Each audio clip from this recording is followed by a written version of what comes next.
But your son works here. Saturdays, and he filled in for about 5 weeks during the summer. He earned the money to buy himself a bass, and he worked with me Saturday, and earned the money for his lesson. He worked 3 hours, and then he took a 3/4 of an hour lesson, and paid the guy what he earned in 3 hours. David, lower. What are you doing? Okay, get rid of that. You gotta do this. Come on. Come back here. Hold it. Hold the drum. Thank you. Haven't done it in a few weeks. It's cut out. Or 1 week.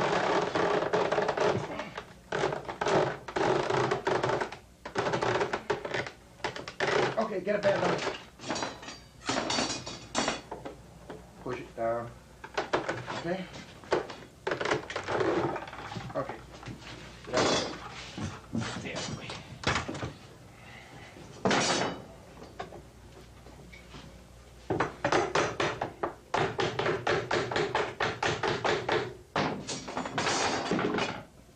Don't get in my way now, whatever you do. First shape I made was similar to the Valje drum that's on the market, except the bottom was smaller. And that is, it was a very abruptly shaped drum. It sort of came to a very quick belly and then back down again. Those drums didn't sound bad, actually. I had a friend of mine named Tommy Lopez who came in and kept referring to the drum as an ice cream cone, and he didn't care for the shape. He referred to Valjes as ice cream cones, which is another brand.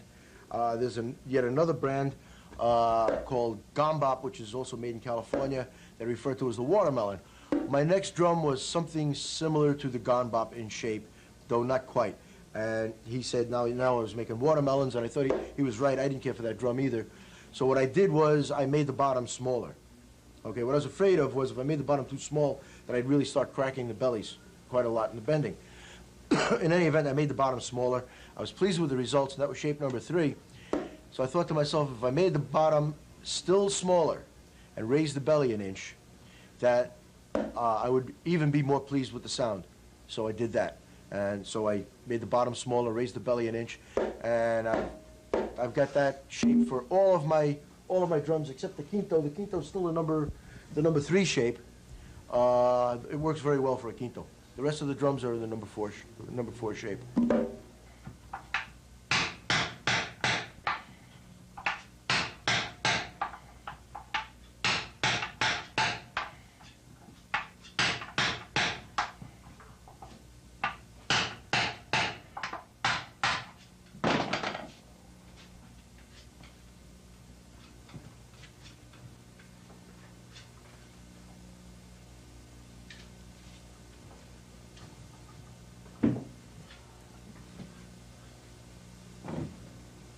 The drum is then put upside down on top of another stove. There's a fire lit, and the fire is put through the drum to set the bend.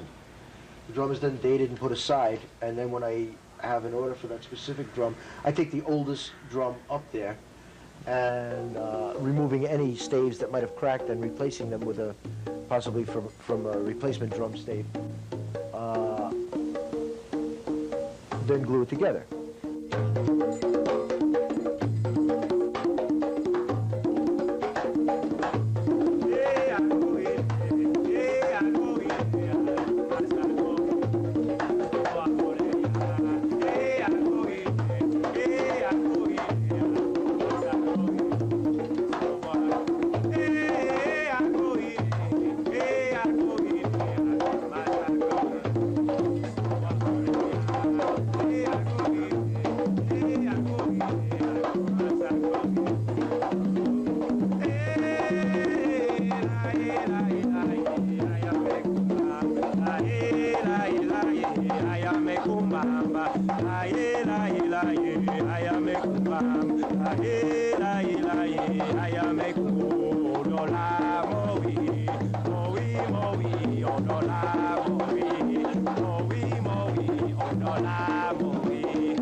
you around?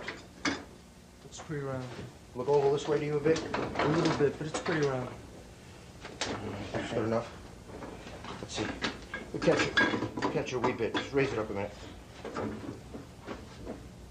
little bit. Okay, come on now.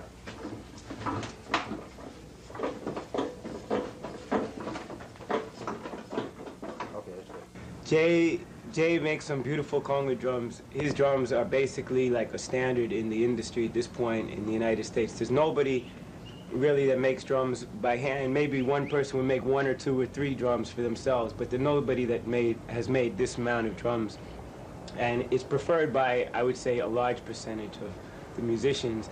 And in terms of the bata drums, there's only really about 2 or 3 sets of the fundamental bata that Jimmy was talking about, made out of one piece of wood, that are around in New York.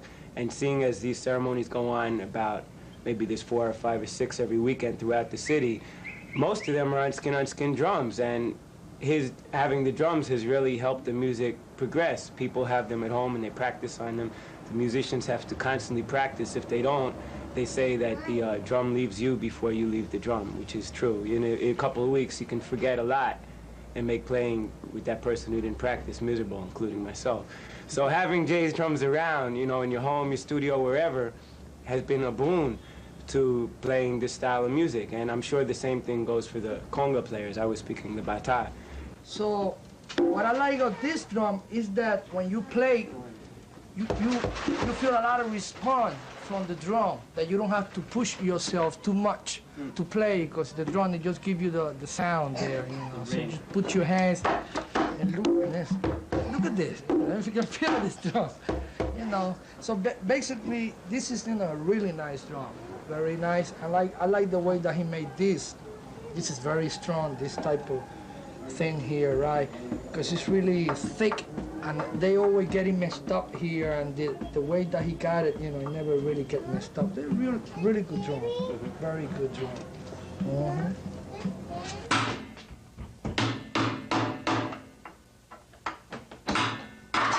Great. I just broke it. You believe this shit? It broke.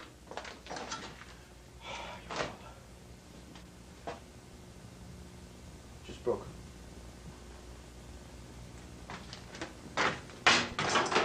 Okay, we're gonna let it go. Let's go down to the next one. Can't do anything with it now anyway. Come on down.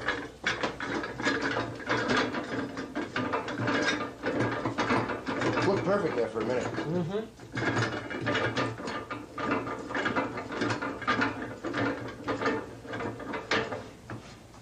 Hold it. Okay, good. Let me use the pressure. Well, do you think that if you were to be in a situation where you had 3 people working for you, would you eventually want to get your hands off the drums? You mean not work at all? Yeah. Or Depends how I feel physically. I might do less. I have other things I want to do. See, I'd rather work in the developmental area, if I can. There are a lot of things. There are a lot of things I want to do. That doesn't mean I'm not going to build a drum. It means that I'm not going to. If I have an order for 20 tumbadoras, I don't have to lay my hands on every one of those 20 tumbadoras. Okay? I might find another drum that I want to make, or another instrument that I want to make, and I might make the first and second and third one. And once I get it all set, I will give it to a trained individual that's been trained by me to take on the production aspect of it. I could see that.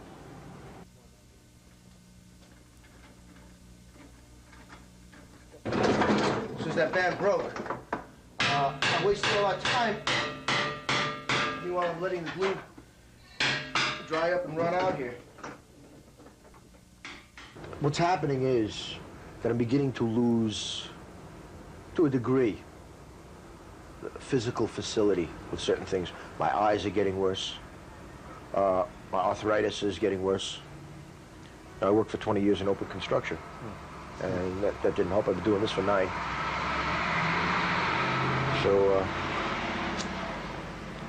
So now would be the time to train yeah, well, right there are people. things that are harder for me now than they used to be. You know, just from a physical standpoint. as far as knowledge, I know a heck of a lot more now than I knew when coming in, for sure. And how many years have you been building drums? 9. 9 years. 9 years now.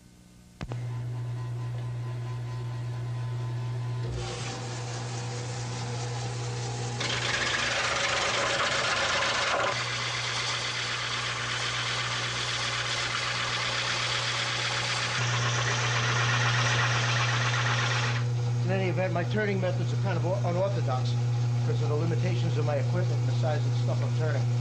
So anybody that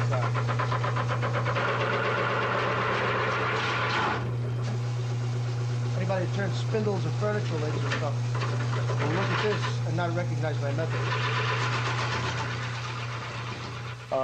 There's a difference between being an instrument maker and being a mechanic. Okay, you have to have a certain sensitivity to make an instrument. You can copy it as a mechanic, and then it's maybe you'll get something good. Do you think you have to be a drum player? Do you think you have to play these drums to make them well? You have to play them to a degree, I think. You have to know what the hell you're getting. I can't sit down and play with many of the people that buy drums here because that's what they do, is play every day. And I play rarely. I did play at one time, frequently, but it's been many years. But I know how to get the different sounds out of the drum. I know the rhythms. I know what a drum's supposed to do. I know what it's supposed to sound like. The various instruments are supposed to sound like. And I know if it's giving me what it's supposed to be giving me. And if it'll give it to me, it'll give it to somebody like Puntilla or Daniel Ponce or somebody like that much better. Because they're better than I am. We're only going to do a bottom, we don't have a quinto.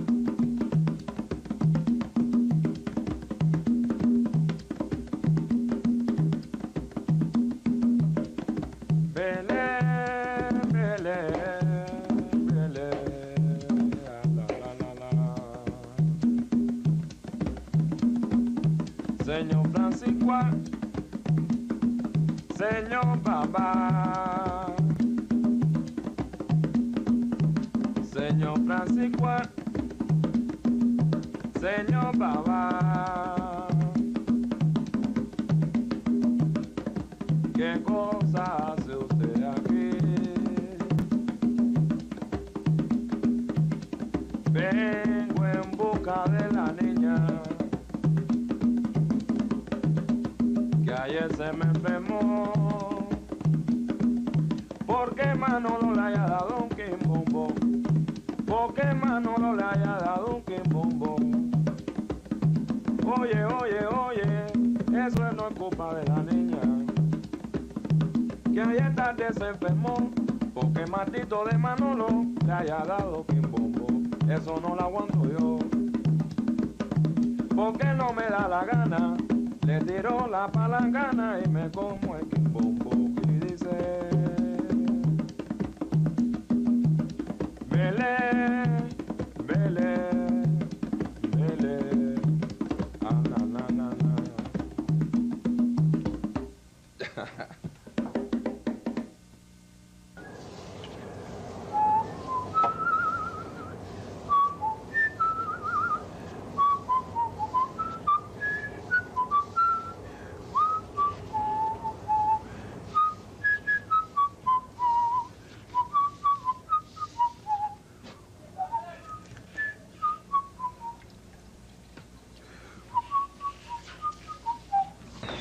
This guy in Switzerland sell the drums that you sent to him? Well, he claims he doesn't, actually. He claims that they're for his friends, but like one year he ordered 25 or 26 drums. As a matter of fact, he sent a picture of himself in Switzerland with his friends. It's on the wall there. Yeah. And he's got a T-shirt, and I looked really closely. I thought it might be an LP T-shirt. That's the big company that makes the fiberglass drums. And so I looked really, really closely, and I noticed that he had a T-shirt that said Skin on Skin, which is great, because I never came out with a Skin on Skin T-shirt.